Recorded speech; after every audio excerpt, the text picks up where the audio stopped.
Doctor ओमाना एडार्डन case. ये कहानी है केरला के कन्नूर शहर की। यहाँ पर ओमाना का घर था। ओमाना बचपन से ही एक ब्रिलियंट स्टूडेंट रही थी। इसके परिवार में भी काफी पढ़े लिखे लोग थे। भाई भी अच्छी पोस्ट पर नौकरी करते थे। ओमाना जब बड़ी हुई तो इसे डॉक्टर बनना था, इसलिए इसने ऑप्थेल्मोलॉजी का सब्जेक्ट चुन लिया, जो आंखों से रिलेटेड पढ़ाई होती है, और मेडिकल कॉलेज में पढ़ने के लिए चली गई।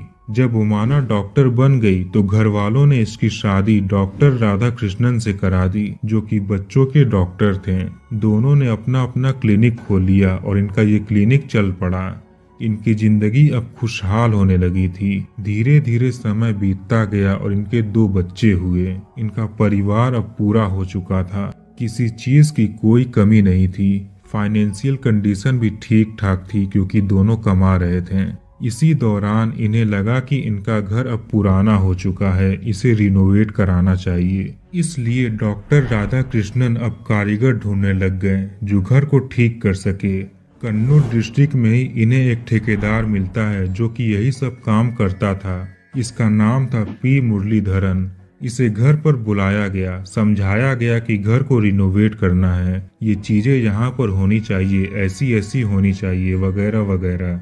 सब कुछ समझने के बाद मुरलीधरन ने घर का काम शुरू करा दिया। चूंकि बच्चे अभी छोटे थे और घर का काम चल रहा था, इसलिए डॉक्टर ओमाना अब घर पर रहने लगी थी और केवल पार्ट टाइम के लिए क्लिनिक पर जाती थी। यहीं से प्रेम कहानी की शुरुआत होती है।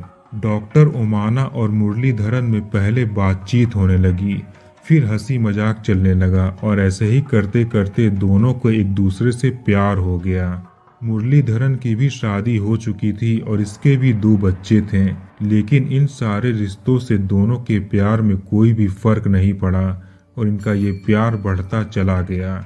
घर का काम खत्म होने के बावजूद भी मुरलीधरन ओमाना से मिलने के लिए आता था, खास तौर से तब जब वो घर पर अकेली होती थी। अब जाहिर सी बात है कि ऐसी बातें कब तक छुपी रहेंगी। ओमाना के आस पड़ोस के लोग भी मुरलीधरन और ओमाना के रिश्तों को लेकर बातें करने लगे थे कि इनके बीच कुछ तो खिचड़ी पक रही है। धीरे धीरे इसकी गंध ओमाना के पति राधा कृष्णन तक भी पहुंची। अब ये पढ़े लिखे और समझदार इंसान थे, तो इन्होंने अपनी बीवी को काफी समझाया कि अगर तुम्हारा मुरलीधरन के साथ कुछ चल रहा है तो इसे बंद कर दो। हमारे 2 बच्चे हैं, इस गांव में समाज में इज्जत है। तुम्हारी वजह से हम दोनों के परिवार की काफी बदनामी हो रही है। उस आदमी की भी पत्नी है, 2 बच्चे हैं, वो कहाँ पर जाएंगे, उनकी भी जिंदगी खराब हो जाएगी।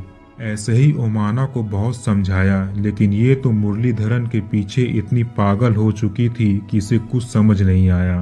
अब पति ऐसी औरत को कितने दिनों तक झेलेगा, इसलिए डॉक्टर राधा कृष्णन ने इसे तलाक दे दिया। तलाक के बाद बच्चों की कस्टडी राधा कृष्णन को मिल गई। ओमाना और भी खुश हो गई क्योंकि ये सारे बंधनों से अब छूट चुकी थी और जो चाहे वो कर सकती थी। अब ये ओमाना मुरलीधरन से खुलकर मिलने लगी थी। चूंकि इसके ऊपर कोई भी जिम्मेदारी नहीं थी, इसलिए अब ये क्लिनिक पर जाने लगी। धीरे धीरे इसे एहसास होने लग गया कि इसके इलाके में सभी लोगों को इसके अफेयर वाली और डाइवोर्स वाली बात पता चल चुकी है। इसलिए लोग इसे इज्जत वाली नजरों से नहीं देख रहे थे जैसा पहले देखते थे। अब लोग इसे अच्छी औरत नहीं मानते थे। पेशेंट भी आने बंद हो चुके थे। डॉक्टर ओमाना सोचती थी कि मुरलीधरन से शादी कर लूं, लेकिन मुरलीधरन की शादी हो चुकी थी। वो तो ओमाना के साथ केवल टाइम पास करता था, इसका इस्तेमाल करता था। जब भी इसे पैसे चाहिए होते तो ये ओमाना से मांग लेता था। प्यार में अंधी ओमाना भी बिना सवाल जवाब किए इसे पैसे दे दिया करती थी, लेकिन इसकी सच्चाई ओमाना को नहीं पता थी। डॉक्टर ओमाना ने सोचा कि ये जगह छोड़कर कहीं और चलना चाहिए, इसलिए इसने कन्नूर डिस्ट्रिक्ट तो क्या पूरा इंडिया छोड़ दिया और मलेशिया चली गई। इसने यहाँ पर अपना एक छोटा सा आई क्लिनिक शुरू किया, जो कि किस्मत से चल पड़ा और यहीं पर ये सेटल हो गई।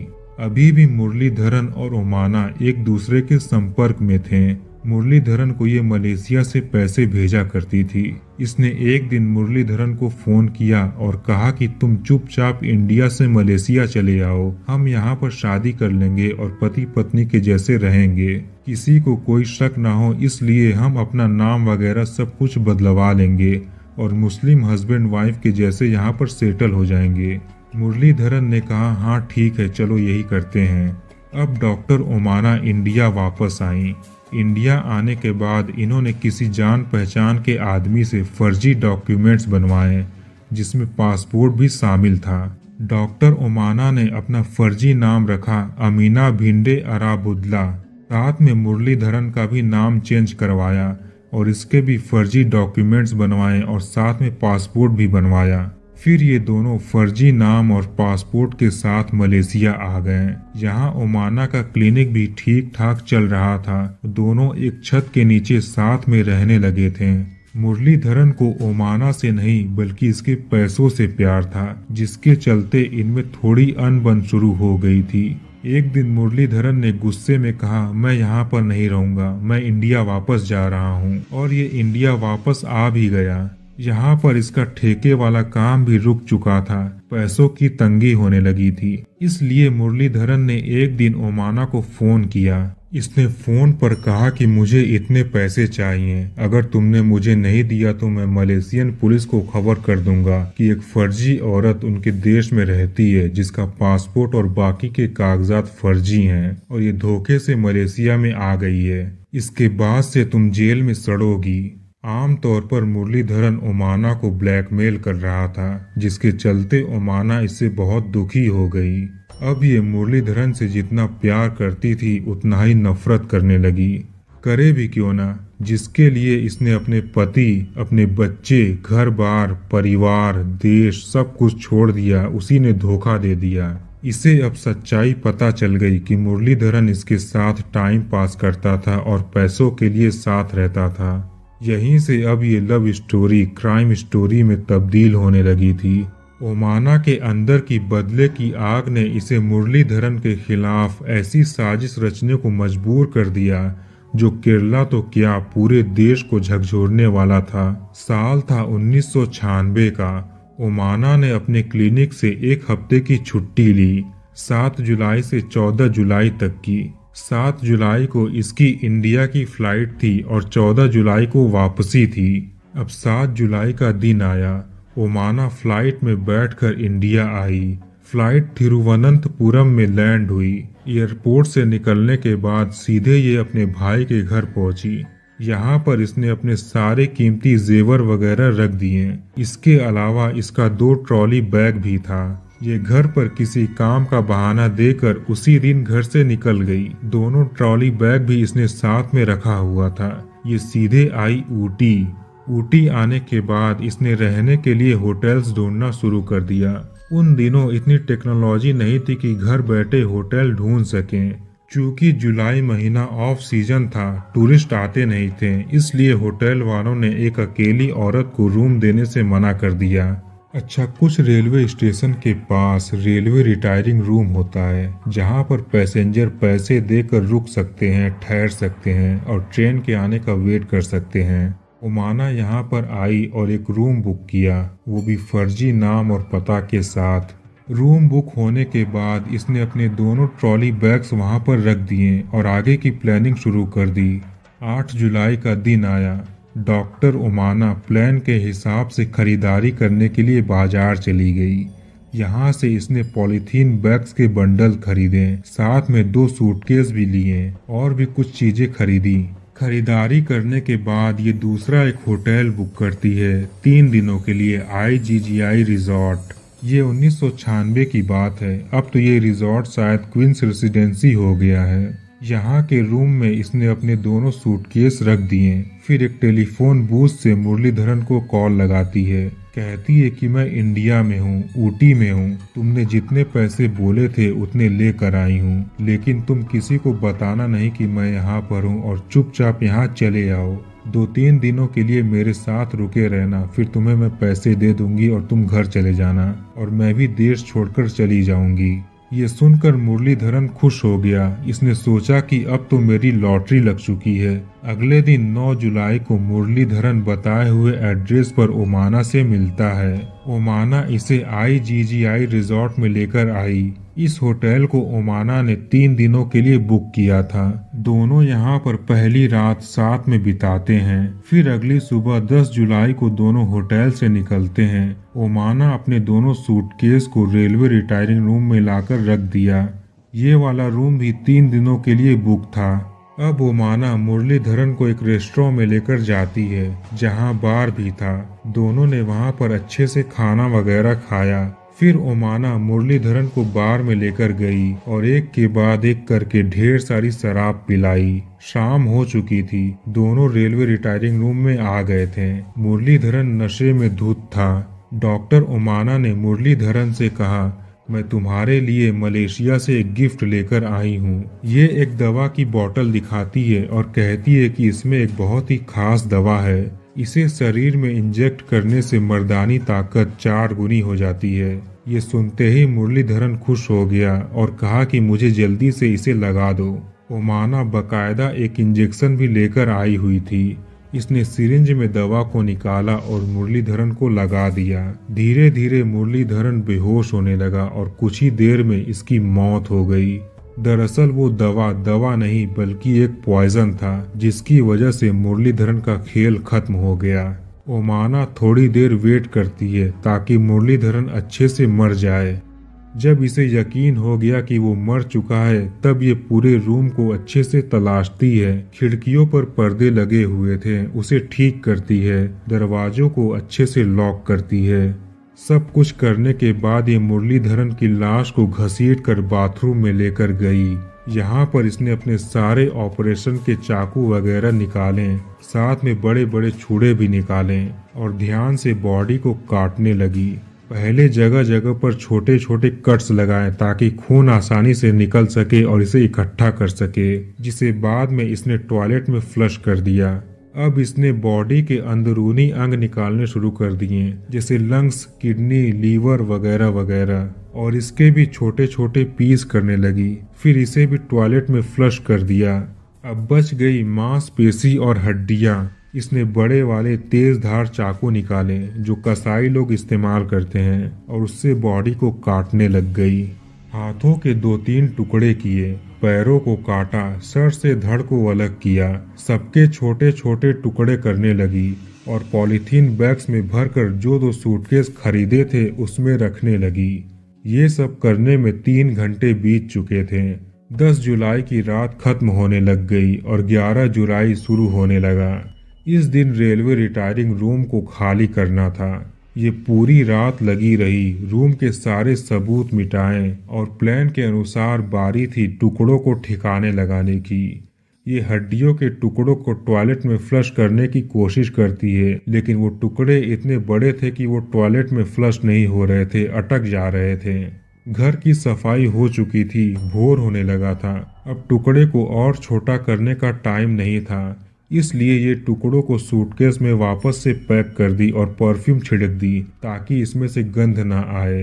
अगले दिन इसने रूम को खाली कर दिया, लेकिन मैनेजर को बोली कि मुझे 1 घंटा एक्स्ट्रा चाहिए, कुछ सामान वगैरह पड़ा है, उसे भी दूसरे होटल में लेकर जाना है।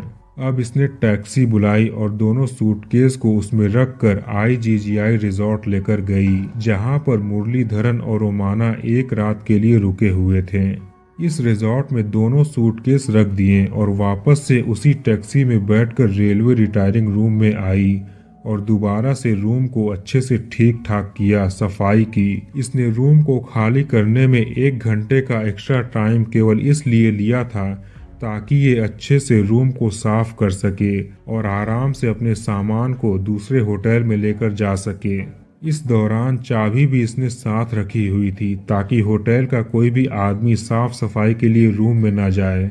ओमाना IGGI रिजॉर्ट में भी मुरलीधरन की लाश के टुकड़ों को टॉयलेट में फ्लश करने की कोशिश करती है, लेकिन यहाँ भी टुकड़े अटक रहे थे। अब इसे लगा कि कोई नए तरीके से टुकड़ों को ठिकाने लगाना पड़ेगा, लेकिन इसे कुछ समझ नहीं आ रहा था। पकड़े जाने की टेंशन में दिमाग भी काम नहीं कर रहा था। 12 जुलाई को ये रूम भी खाली करना पड़ा। अब ये अपने चारों बैग्स को साथ में लिया, जिसमें 2 ट्रॉली बैग्स थे और 2 सूटकेस थे। इसे टैक्सी में रखा और कोयम्बटूर के लिए निकल पड़ी, जहां इसने गांधीपुरम में मंगला इंटरनेशनल होटल में एक रूम बुक किया और यहाँ भी एक फर्जी नाम और पता के साथ। इस होटल के टॉयलेट में भी टुकड़ों को फ्लश करने की कोशिश करती है, लेकिन यहाँ भी फ्लश नहीं हो रहा था। इन्हीं सब एक होटल से दूसरे होटल में जाने में 2-3 दिन बीत चुके थे और लाश के टुकड़े भी डिकम्पोज होने शुरू हो गए थे, सड़ने लगे थे।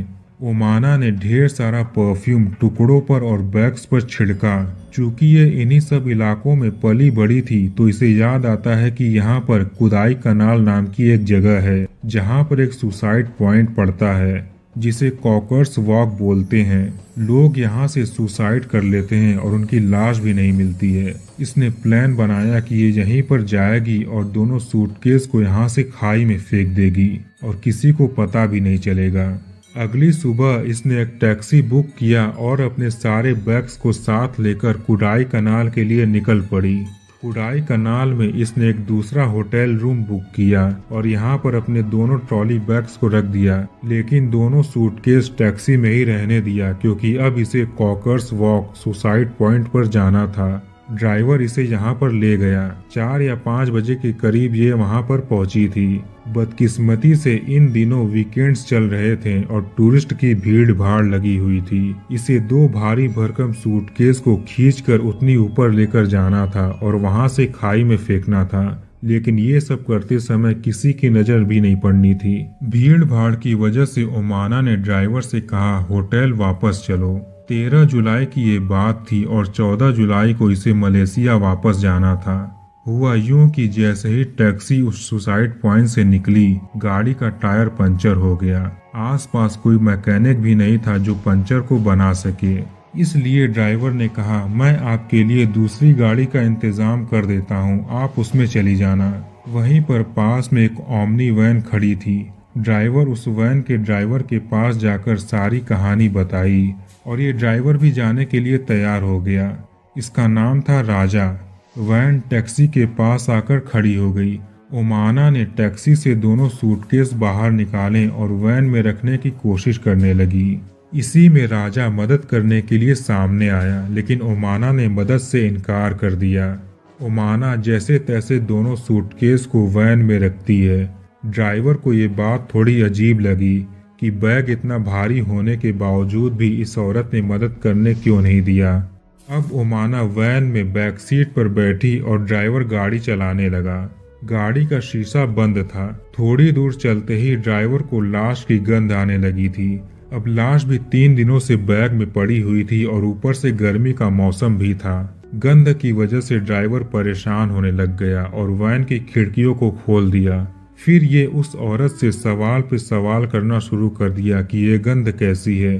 पहले तो ओमाना ने बातों को घुमाया, फिर इसने सोचा कि क्यों ना इस ड्राइवर को पैसों का लालच देकर प्लान में शामिल कर लूं, मेरा काम भी आसान हो जाएगा।